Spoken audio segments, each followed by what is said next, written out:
For those of you that were working on a footstool last year and didn't have the time to finish because we went on lockdown, I'm hoping that you're going to have the opportunity to finish this project at home. Fortunately, you had your footstool built, and I was able to get them to you, so you have them at home. I was able to get you a cushion, and I was able to get you the bottom of your seat. So hopefully you'll be able to find an upholstery stapler or a heavy-duty stapler.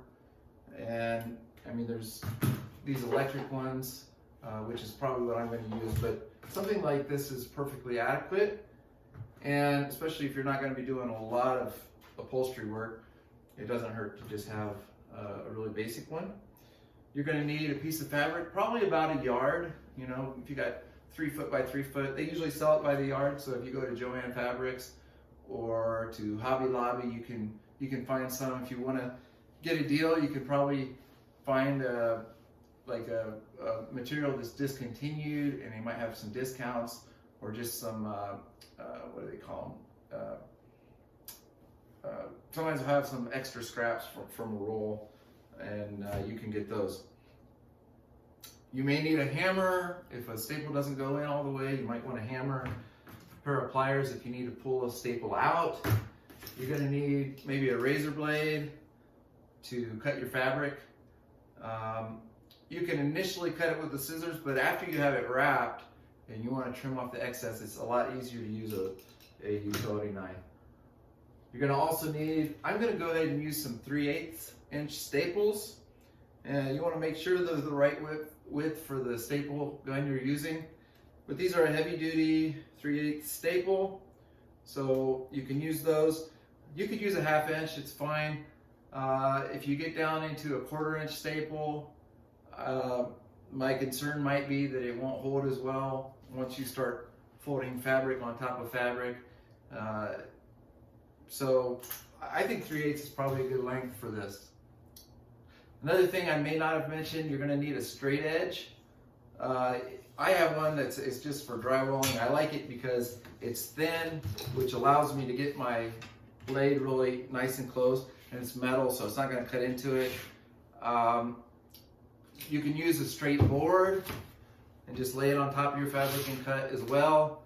But like I said, I'm going to use this because I have it. But if you don't, you know, you can use anything that has a straight edge that you can run a razor blade up against. The first thing I'm going to do is make sure that my workbench is clean. I'm going to clean off all the dust. You don't want to have a workbench that has stain or paint on it. Now this one has stain on it, but it's been dried for several days, so it's not going to get on my fabric. You're going to then want to lay out your fabric on the top here, and we're going to kind of figure out approximately what size we're going to want to cut that. And what we could do, we can go ahead and just put our cushion on here. We can kind of figure out, now this is way more than we need. You can see it's overlapping probably 8 inches or so. And at the end of the day, it's probably only going to be about 2 inches that we'll have overlapping on the bottom. I can technically just back this up. You could take a tape measure, you could measure around this or whatever, but it's kind of just, sometimes it's just as easy to take your first one and figure out about where you want it. And I would typically leave a little more than that 2 inches, because you're going to want to be able to pull it a little bit and then staple it, and then you can always trim it off after the whole thing is stapled. So that's about right. We got probably about 3 inches there. Probably about 3 inches there. And if we look at that, we could actually take, pull this out, it's not flat. We could take a tape measure.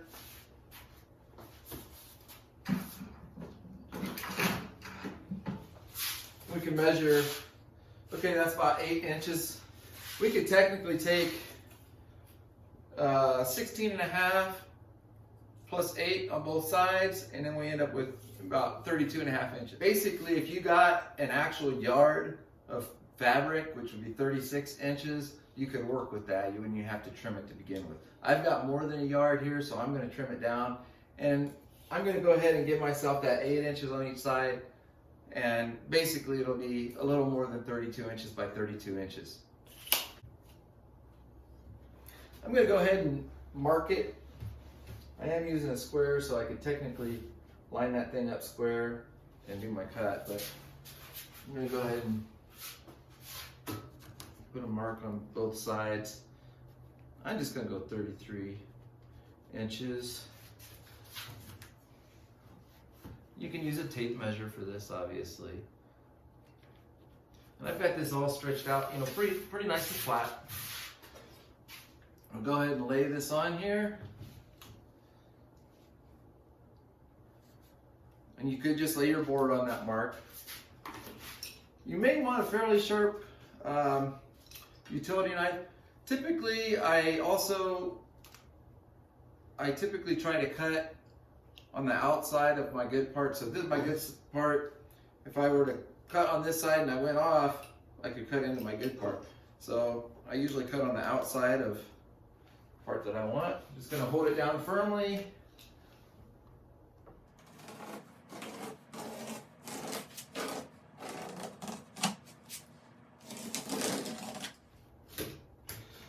Oh, one thing to keep in mind when you're picking out your upholstery fabric, you want something that's going to be pretty strong, something that's not too stretchy. You know, if you use t-shirt material, for instance, it's going to be really stretchy.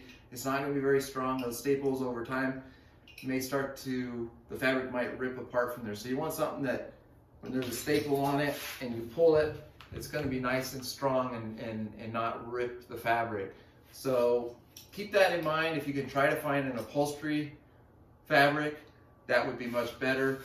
Something like a denim would be adequate if you have a big enough piece of denim. But pick something that you think looks good in your room, something that's going to match your stool, or something your mom's going to like if you want to give it to her. Or your grandma. Okay, then we'll just go ahead and measure this way. Do the same thing we did before.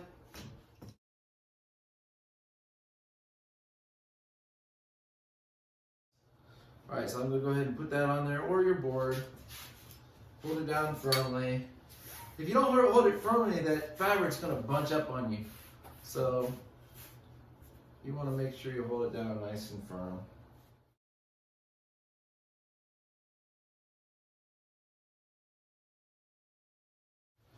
Okay, good. That went through perfectly. So we'll just take this extra fabric, put it somewhere else. Maybe you can upholster something else to match it.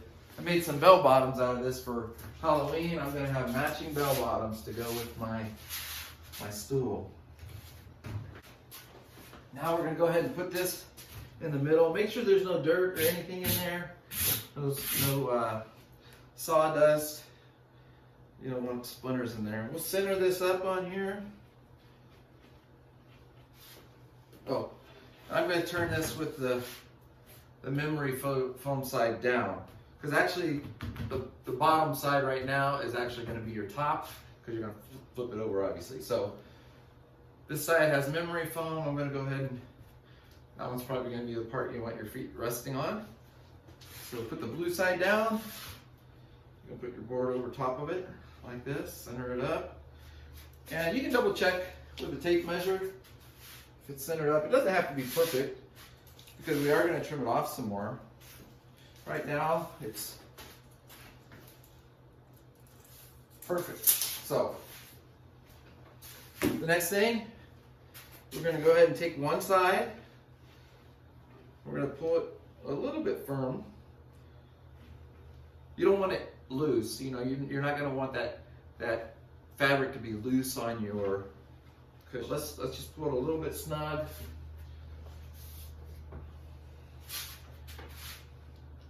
And you can use I'll show you both. I'm going to go ahead and, if you lean on it, it's going to make it even tighter. So just be careful. I mean, you could, if you want, you could make it a little tighter. I'm just going to go in a little bit here. Actually, what's going to determine the tightness of it is when you staple the opposite side. Okay, that didn't go into good. A little better.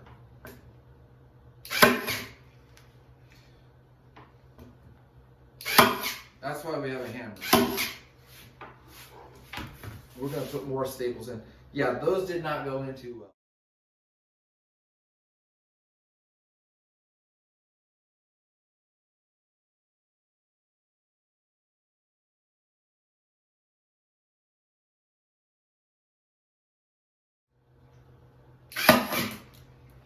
Okay, that's better.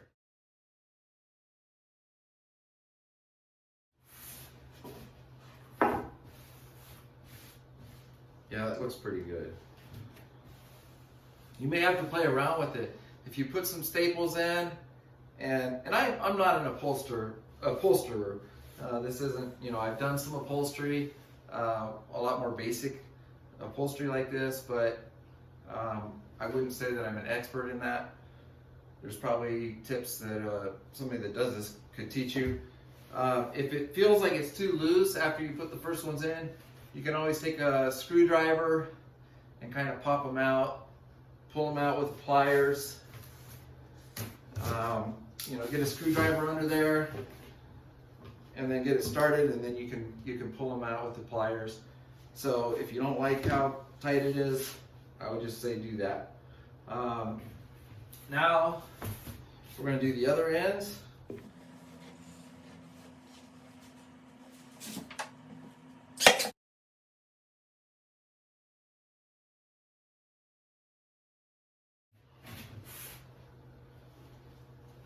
And I'm not going to go all the way up into the corner just yet. I stay back probably 2 inches. I'll show you why in a minute.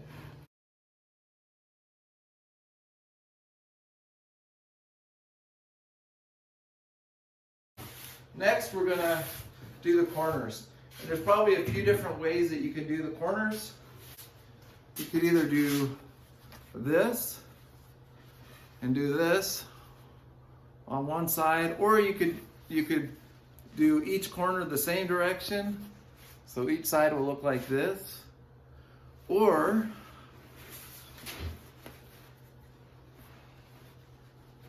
you can do your corner where you're pulling it over both sides like this.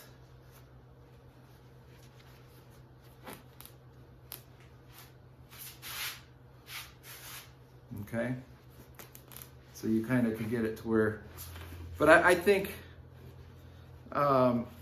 it's going to look a little neater not to do this. I think it's going to be neater. I think it's going to look better to go like that. So I'm going to do mine just like that, with both sides getting tucked in on the same side, kind of like that. I'm going to do whatever I can to try to give it a true 45-degree angle there, so it looks nice and neat. You might need to like fold it flat against here all the way into the corner. Once you get it to where it looks nice, it's tucked under there.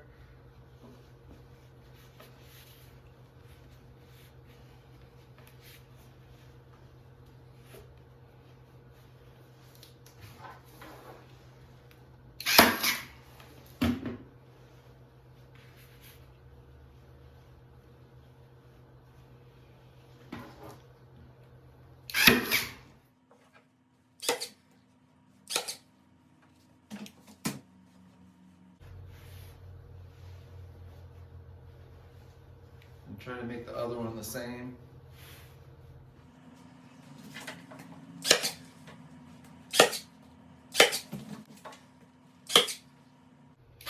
And then I'm just going to put a bunch in there.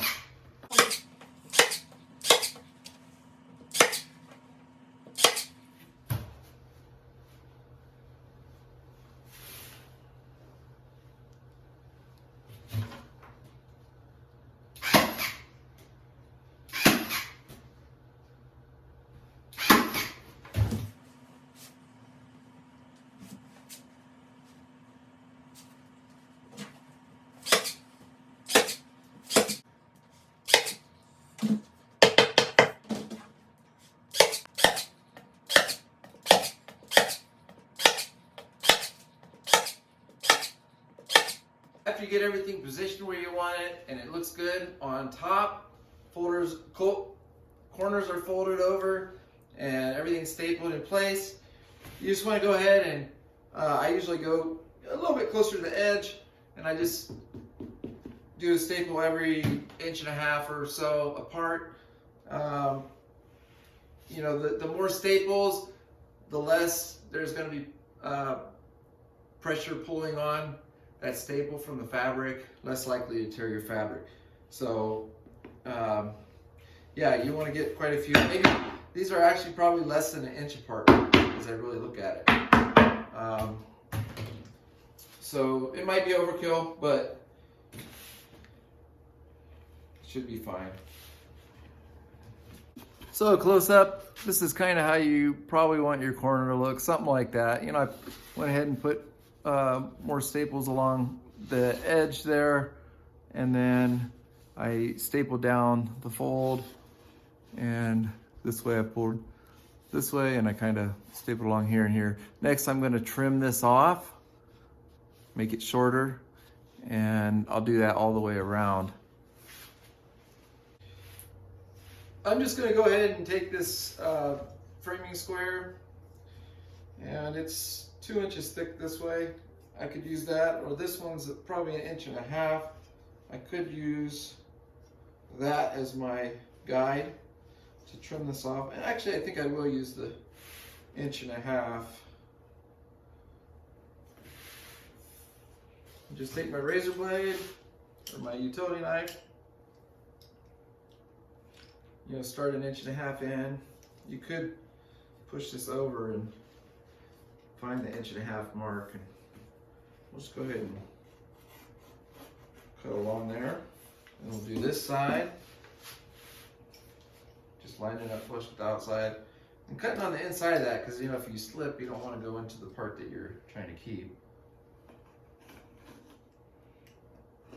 The corners are going to be a little harder to trim, obviously, because there's more material there.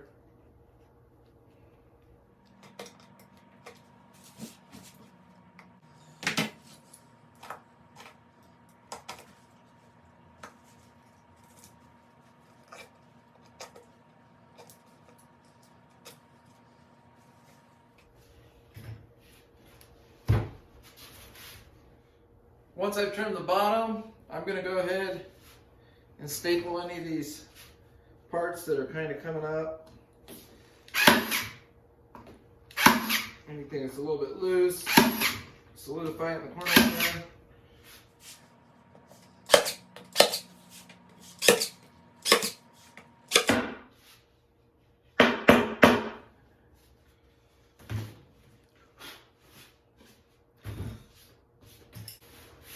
There you have it. Now you have your cushion. Let's go ahead and put it in the stool. See if it fits.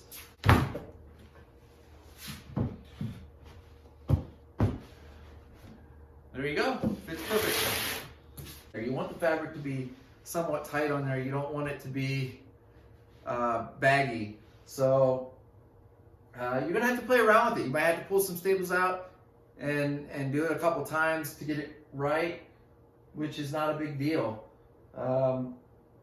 Hopefully you guys will get these stained, get them finished. I'm looking forward to seeing them when you're done. Take some pictures of them, send them to me, and this could be used for final exam grade if you get it done.